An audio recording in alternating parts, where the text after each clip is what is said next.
Here comes the money, money, money, money, money, money. And unfortunately, it's not Shane McMahon coming. No, guys, we've got an update on the Money in the Bank qualifiers. Welcome back to Fog Wrestling. It actually annoys me when we do hear the Money in the Bank theme song, though, because you just associate that with Shane McMahon, and nowadays you have to associate it with a crap pay-per-view with crap wrestlers competing for a briefcase that no longer doesn't mean anything because it's not relevant since Austin Theory cashed it in for a shot at the US title. Do you see on... I didn't want to bury the whole concept here, but it is done. Do you see on Raw, Gunther said to Riddle, I hope you cash in on me?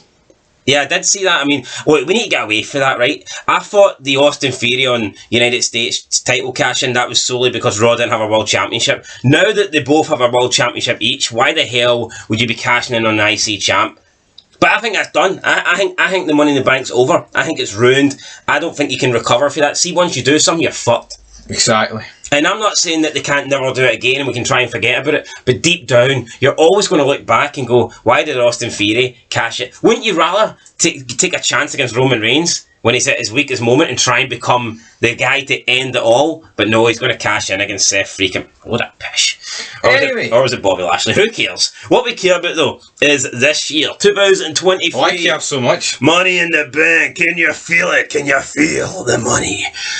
I wish I could look at the money or touch the money or even taste the money or just see it in my bank account, but either way, we're pretty poor, so that's why we talk about wrestling all day.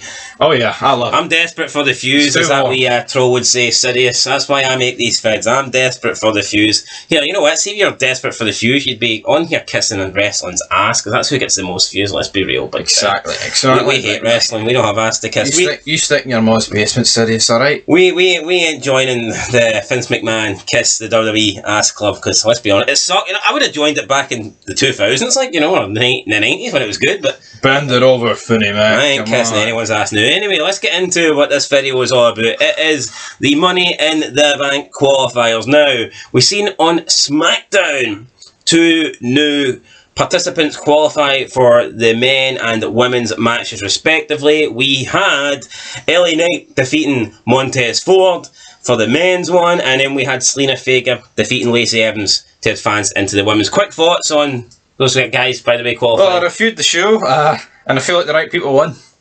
I disagree. I think Selena Vega shouldn't have beat Lacey Evans. Lacey Evans is done. Lacey Evans is done. Fair enough.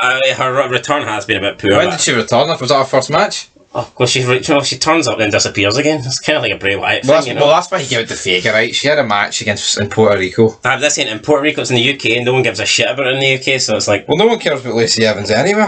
That's very, very true.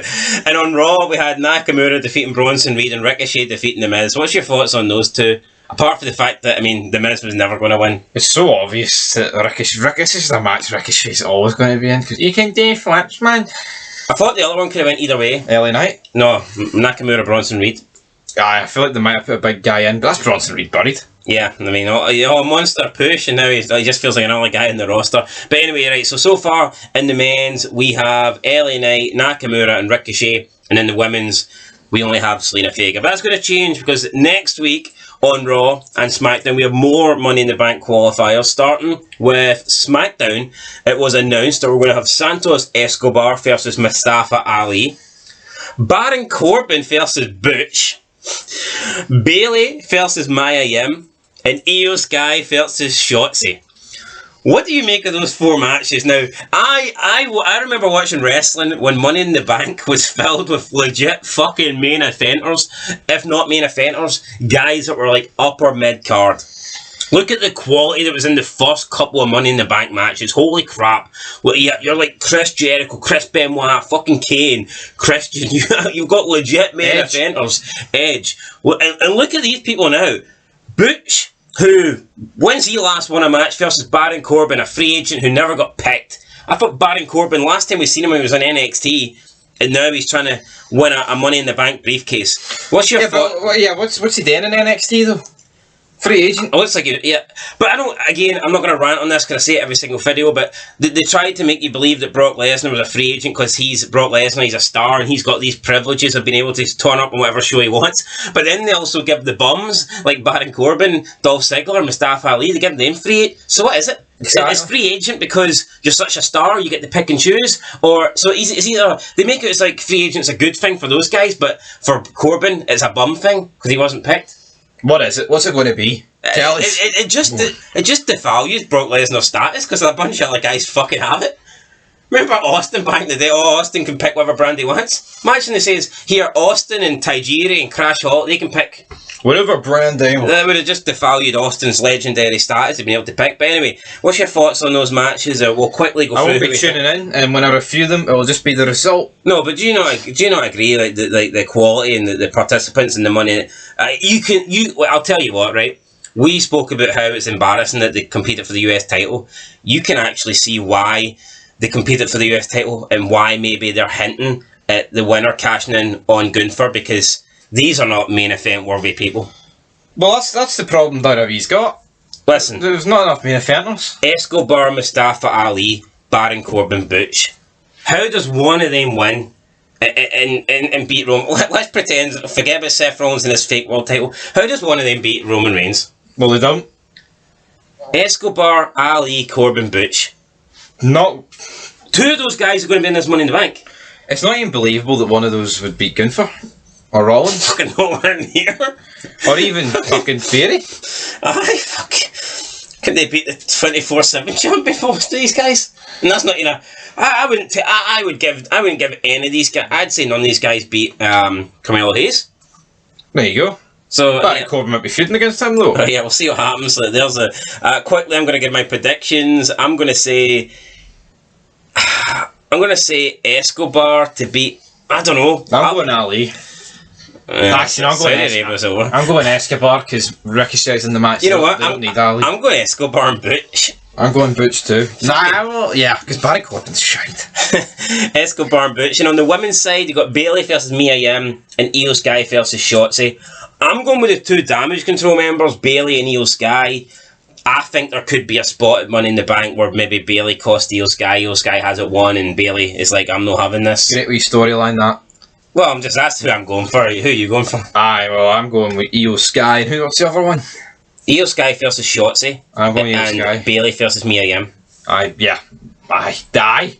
Right. And on that note, guys, we're going to have 10 reasons why Shotzi sucks, because she is by far the worst fucking wrestler I've seen on the main roster that gets regular TV time and matches. And then we move on to Raw. I've got a couple of qualifiers announced for the Raw brand as well. Wait, what? Yeah. That was just SmackDown? That was just SmackDown. We'll cover Raw pretty quickly because in my opinion, these matches are fucking 100% already predetermined, even though that's how wrestling works, but we know who's winning these. It's Becky Lynch versus Sonya Deville and Zoe Stark versus Natalya. Why? Natalya has a fart chance in hell of beating Zoe Starks. Yep. Zoe Starks is winning and Becky Lynch is obviously winning. I'll tell you what, these matches are a bit maybe you could argue, right, that Becky could get cost the match, but if she's not in the match, Zoe Starks being in the match feels a bit dead. If Becky doesn't beat Sonya, then Natalya probably beats Zoe Stark. Yeah. And I don't think Sonya Deville and Natalya should be in a qualifier like. So yeah, there you go. These Money in the Banks are shaping up to be absolutely abysmal. That is our predictions. That would leave, it's going to be 6 participants in each one. So after these matches, we will have 1 spot left in the men's, and we'll have 1 spot left in the women's. So that's it. 1 spot left in each. Heading into Money in the Bank, maybe they'll do some sort of battle royal or some crap like that. They'll probably end the brand split and have a 20-man battle royal on each show. 10 SmackDown and 10 Raw turning up here for a shot at a Money in the Bank briefcase. Who cares, guys? Money in the Bank sucks. WWE sucks, but we had to keep you updated on these qualifiers. That's it. We'll catch you in the next one. Till then, leave your thoughts down below. Who do you think's going to win Money in the Bank this year? I'm looking at these participants. No one, in my opinion, should be winning it. I'd probably say Nakamura, based on who's in it so far. Holy moly. There's nobody else. Anyway, that's it, guys. Let us know your thoughts down below. And until next time, peace.